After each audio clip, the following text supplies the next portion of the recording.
What's up, everybody? It's Adrian. Today is May 26th, 2014. 4 days ago, May 22nd, was my 4 months on T, and the 24th was a month till top surgery. So I've got less than a month now before we head down to Florida for top surgery with Dr. Garamoni.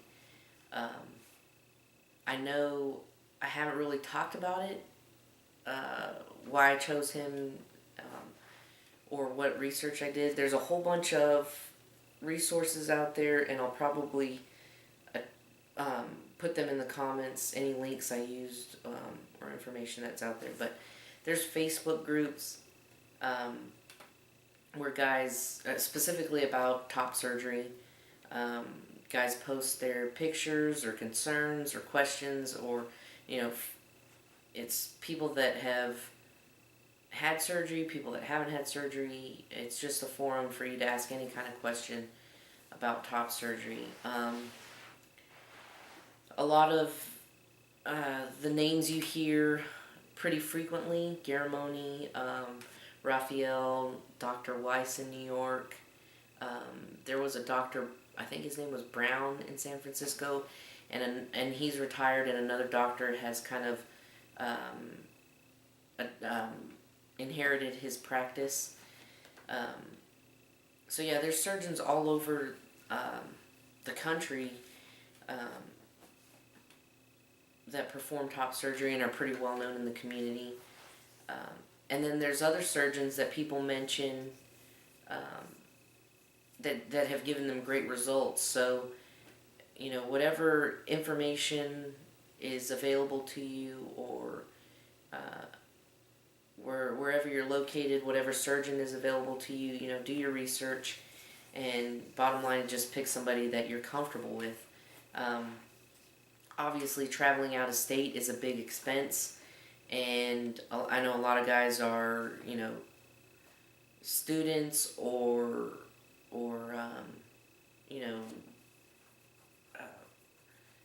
struggling financially, so it's kind of difficult to pay for A, an expensive surgery, and then B, for the travel.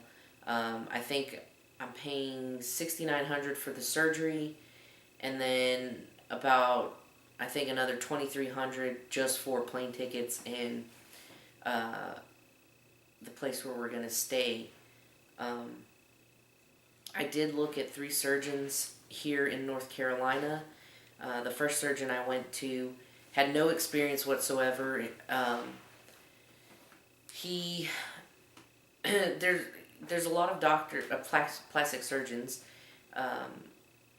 Obviously have surgeries that they're more comfortable with, and particular areas of the body that they perform the most surgeries on. And the first surgeon I went to performed a lot of breast augmentations for women, but also performed a lot of gynecomastia for men. There's cis-born males, men that were born male, that have breast tissue overdeveloped, and his assistant was telling me, that they obviously had me remove my shirt and looked at me and kind of decided, what needed to be done. But his assistant was telling me there's men that come in there with as much breast tissue as I have, and he's able to address that. Now, the big difference is, obviously, female hormones are what cause breast tissue to develop, and female hormones are also what cause your nipples to enlarge, because, men and women have different size nipples for obvious reasons. So he had never done the surgery before, and he was saying that maybe we should just do liposuction, which would have been like a $6,000 surgery, and then if excess skin needed to be removed later on down the road, or anything else, it would be another $6,000. And having kind of heard what the cost would be to go to Dr. Garamoni or other doctors in the area, I didn't really want to spend $6,000 now and then a possible $6,000 later. Plus, I know that my nipples, I'm not going to want the nipples that I currently have. I do want them to be resized. So for him to not even want to do that up front, I just didn't want to fool with it. So I went to the second doctor, and she had performed 100 or so female to male top surgeries, and she had 8 before and after photos that she showed me, and one of them was really, really awesome, and a couple of them were decent, and the rest were a little sketchy. And again, that could be attributed to how the person took care of themselves, how quickly they returned to work or other activities. One guy's scars, instead of being kind of linear, not linear, but instead of being like a smooth incision, it was kind of jagged, like wavy. And, I don't know if that was what she did or if that was, he went back to work too early or tried to exert himself before he had healed and, caused his incision to kind of separate and become jagged. I don't know. The other problem was her incision placement. A lot of the post-op pictures I've seen, and I'm getting the double incision method.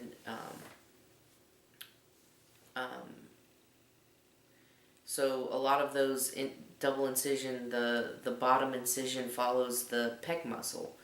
So when you heal and when your pec develops, it kind of covers where the scar is and shades that area so you can't see it very well.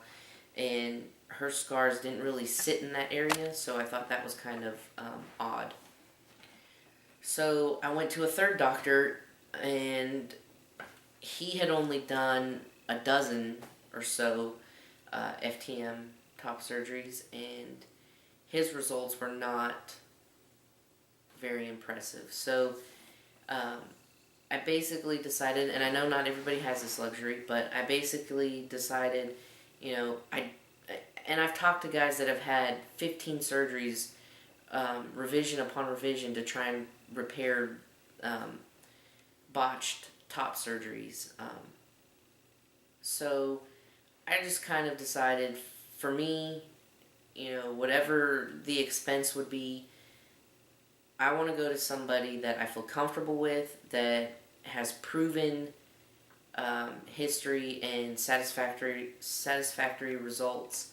And for me, that was Dr. Garamoni. I did consider Dr. Raphael in Texas, but we just decided to go ahead and go with Dr. Garamoni. I called Dr. Raphael's office, and I didn't get a quick enough response, and I knew the wait list would be a long time for Dr. Garamoni. I wasn't sure how long the wait list would be for Dr. Raphael.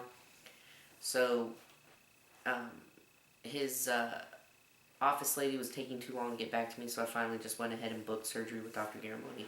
Because again, my work schedule, I had a few weeks where I needed the surgery to fall in. And when I went to schedule my appointment with Dr. Garamoni, I scheduled in, I think I scheduled in March. Yeah. Maybe the end of February, beginning of March. And I was looking in the June time frame, and there were only 2 surgery date and times left. And it just so happened that one of them worked perfectly in the time frame that I needed. So, I don't know if that's a busier time for them or what the deal is, but yeah, I barely got in where I wanted to be. So,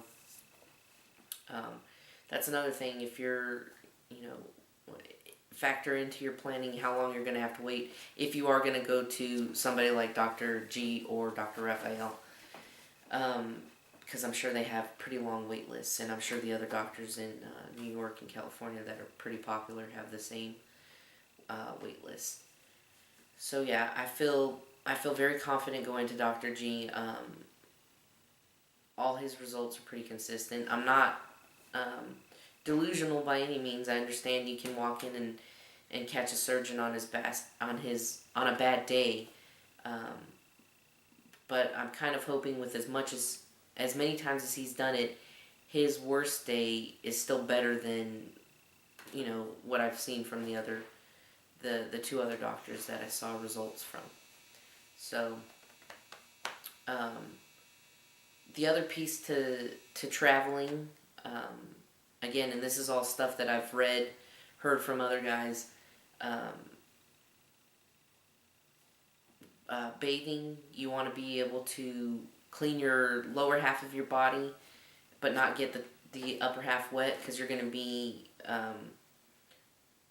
most surgeons have you set up with drains, and you've got ace bandages covering up layers of bandages covering up your chest, so you can't get any of that wet. So a bathtub or a shower with a detachable shower head is preferred, and it's kind of difficult to find a hotel that has a detachable shower head. And bear in mind, when talking about a bath, I'm not talking about actually sitting down and soaking in a bathtub, but having something where you can, sit on the edge, and clean your lower half of your body and not get your upper half wet. Finding some place where you could be comfortable and rest while you're there, and then maybe finding some place where you have the ability to cook your own meals, so you're not spending so much money on food with all the other expenses you're already having to incur for traveling. So I just, a couple weeks ago, maybe like a month ago,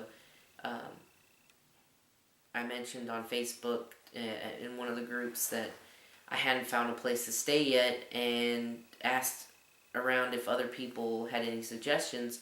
And one of the guys that had just come back, I think he was 2 or 3 weeks post-op, said he stayed at this place called New Beginnings Retreat, and basically a trans guy that rents out 6 rooms in his house to guys that are coming to have surgery with Dr. G, and he shuttles you to and from your pre-op, your surgery, and your post-op appointments, and then to and from the pharmacy to pick up your meds.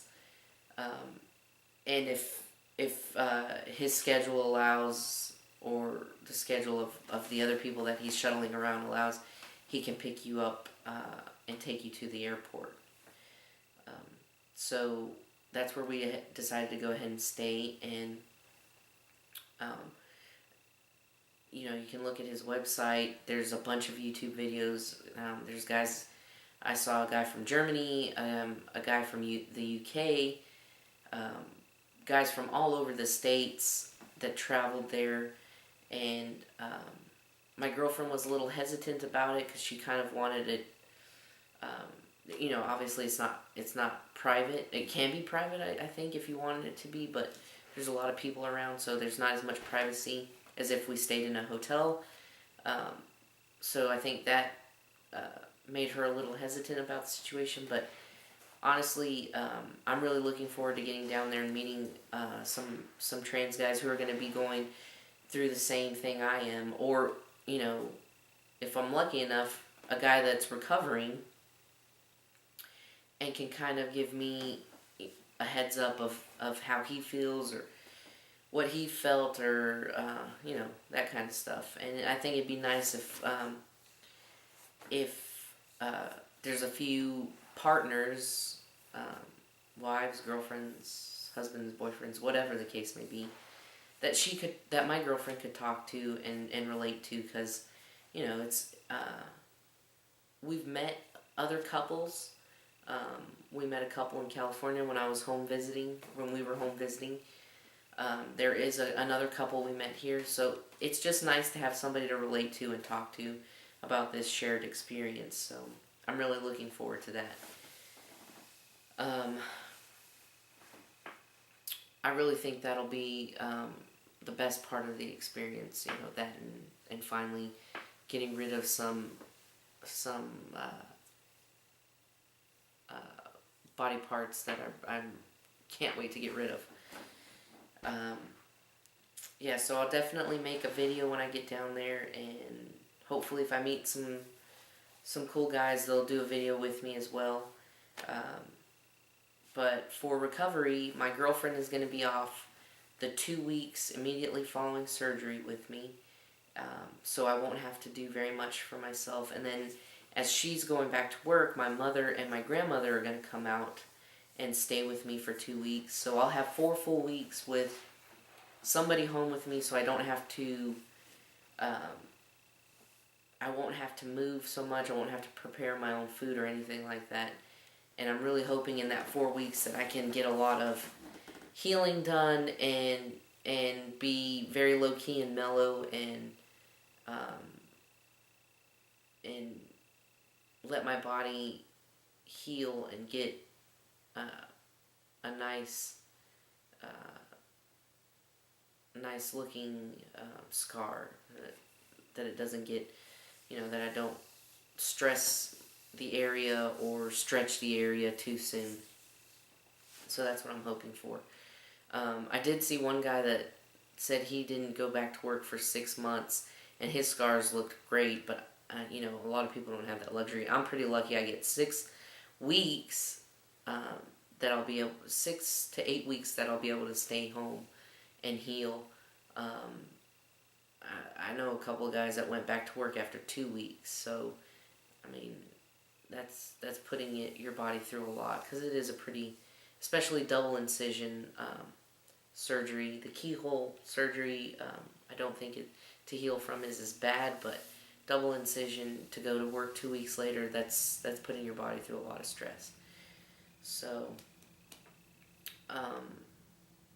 that's my spiel on top surgery, and I'll definitely put a video up after top surgery to let you know how it went. I've heard a lot of good things about Dr. G. Everybody comments on his bedside manner and his staff's bedside manner, how friendly and helpful everybody was. I've seen a lot of his reveal videos. There is only one negative video that I've ever seen about him, and it's one of those things. I mean, I kind of feel like there are some people that no matter what they do or where they go or who they see, it would have been a bad experience, and I kind of feel that that's the way that video was. But I'm going to be positive and keep a positive attitude, and hopefully everything will work out for me. I can't even remember how I started the video, if I mentioned any changes. I don't really have a whole lot of changes going on. I mean, body hair is getting darker on the legs and the stomach. Haven't noticed anything else. I'm kind of getting a little disappointed that I'm not seeing anything change, because I still think that there's some things that give me away as female, like my arms, because my arm hair isn't very thick or dark. I feel that those still look feminine, and because I don't have very much facial hair, I feel like that still gives me a feminine look. But I just have to be patient, and those changes will come with time. 4 months has flown by, and I'm sure before I know it, I'll be celebrating a year on T, and